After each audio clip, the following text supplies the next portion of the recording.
Hello again, friends, and welcome back to part 2 of our week-long series on mental health. Don't forget to check out yesterday's video on loneliness, tomorrow's on eating disorders, and Friday's on what you can eat to help stabilize your moods. And today we're going to talk about anxiety. I will never forget my first panic attack. I didn't know it was a panic attack. I was on a speaking tour in my little old red PT Cruiser, and I was driving from LA to Rifle, Colorado. My car had been having some troubles, and so I was a little nervous about the long drive, and I decided to try and avoid the Rocky Mountains, which if you know anything about geography, you cannot avoid the Rocky Mountains. They are unavoidable. They go straight down our country. So I drove south all the way through to Arizona, and by that time it's about 4 in the afternoon, and I suddenly realized that the route I'm going is actually going to take me over the Rockies not once but twice. So I was like, okay, I'm just going to stop my route and I'm going to go straight up here. So I cut up, and at first it was like gorgeous, like one of the most beautiful drives I have ever taken in my entire life. Like the canyons, the rocks, the sun started setting. It was my favorite colors, like it was gorgeous. But as time went on and it got darker and darker and I got further and further away from civilization, there was like nothing there. Like nobody, nothing, no gas stations, no towns, like just me and the canyons. And then I lost cell service. And then I lost my GPS. And I remember freaking out. I was like, my car's gonna die. I'm gonna be stranded on the side of the road and either abducted into sex trafficking by all the people who are not here to abduct me, or eaten by wild animals. I'm left for dead on the side of the road. Those were my thoughts. And I was like, my heart's pounding, my heart hurts, like my arms feel a little like tingly, my head's pounding, I'm getting like kind of dizzy, and I was like having a hard time breathing, and I started thinking, I'm dying. Like I am literally having a heart attack and dying in the middle of nowhere. So a little while later, I passed this random hotel and I just pulled in and went inside, and I was so nervous that I was gonna be like abducted from there, but it was better than continuing to drive. And so I was so cold, I was shaking, like my whole body was just shaking uncontrollably. And so I got in a scalding hot shower and I get out and I'm still shaking. So I get back in a scalding hot shower and I get out and I'm still shaking. So I take 3 ridiculously warm showers. I cannot get warm. My heart feels super weird, and I call my dad. Thankfully I had cell service from that hotel. And I was like, Dad, I think I'm having a heart attack and dying. And I told him what was happening, and he was like, I think you're actually having a panic attack. And that was my first ever panic attack, but it was not my last. I had always struggled with anxiety, but I never knew it. And as I traveled, I struggled with more and more of it. I wasn't a lot of fun to be around because I was so uptight all the time and so nervous of something bad happening. And I had so much just anxiety, but I didn't know that's what it was. I just thought it was normal to feel that way. Well, about 1.5 years ago, I went to my doctor and I was told her about some symptoms I was having that I thought had to do with something being wrong with my heart. And as she listened to my symptoms, she was like, you don't have anything wrong with your heart. What you have is anxiety, and you're having panic attacks. And the reason you're so tired all the time is because you're living in a constant state of panic and anxiety. And that's exhausting on your body. It's like being stuck in this fight or flight mode and you can't get out of it. And so she kind of laid out my options. She's like, there's medication for this, or you can do like a self-study, find ways to use mindfulness and other things to cope with it. You can go and talk to a counselor. Like, I love my doctor. She's awesome. So I wasn't like opposed to medication, but I get super nervous about meds because I've had allergic reactions to medications before, and it is not fun. My anxiety will get worse if I'm taking this anxiety medication, so no.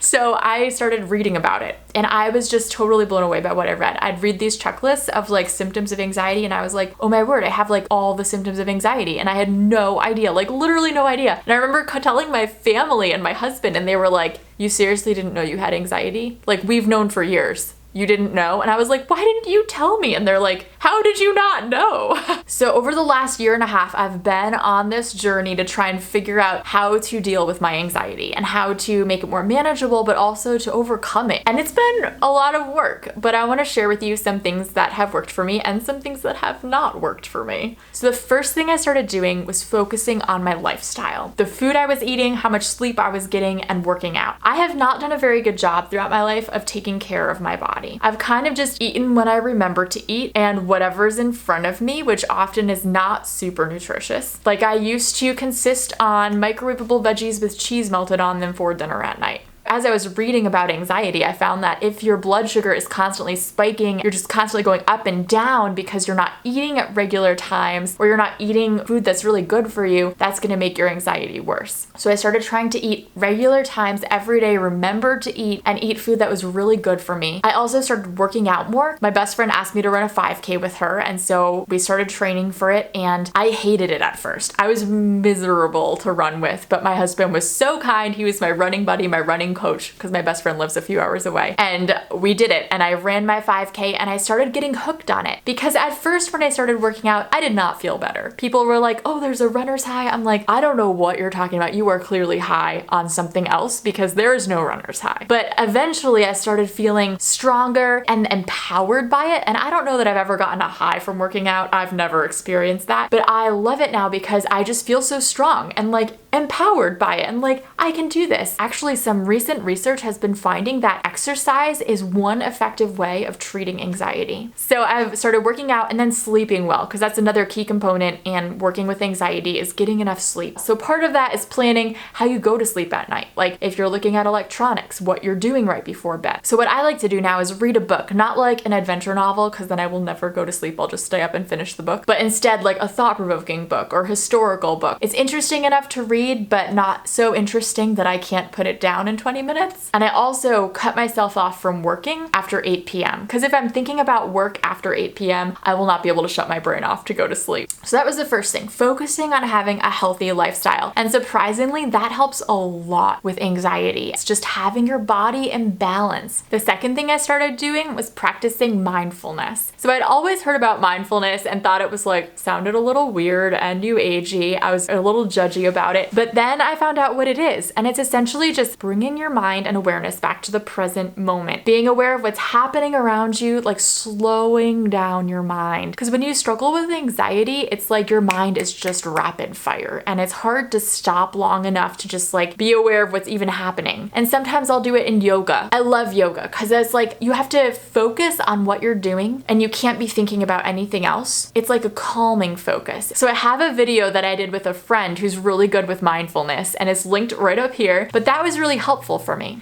And that brings me to the third thing that helped, which was remembering how huge God is. I did this study with Beth Moore on the Psalms of Ascent called Stepping Up. God spoke to me a lot through that study about how He is my protector and my keeper. And I get so scared because I'm so afraid when life gets out of my control or when I don't know what's gonna happen. Just remembering who God is. Like He is loving, He is huge, He's kind, He's sovereign. Like reminding myself of that helps to still my heart. He is my protector and my keeper. Then the fourth thing that really helps is gratitude and just taking the time to thank God for all the ways He has kept me and provided for me. When I'm afraid or when I'm anxious about something, I can just remember, but here's what God's already done for me. Like this is the track record that God has. Like it's pretty incredible. So I'm just gonna trust Him again. And then the fifth thing was going to counseling. And I cannot tell you enough how much this has been life-changing for me. Counseling really helped me to get to the root of some of those issues. Like, why are you so anxious about this in particular? Let's see where that comes from. How do you handle it when that comes up? I highly recommend getting a really wise, awesome counselor to talk through this stuff with. And it might take you a few tries to find a counselor you really click with and who's really good. But finding that person is like, oh my goodness, amazing. And if you can't do counseling, like I know some insurance plans don't cover it and it's too expensive. If that's your case, then find an adult who's really wise and trustworthy and talk with them. I have a video linked up here that talks about how to find a mentor, how to find that adult you can talk with. And that brings me to the last thing. Number 6 is just being willing to talk about it. Like when I'm feeling anxious, I talk about it. I tell my husband, I'm feeling really nervous that I'm gonna have my throat close up right now and I'm gonna die because I just ate this food I've never eaten before. Like that's a very real fear for me. And so just being able to vocalize that helps a lot. The 2 things that I've tried that have not helped me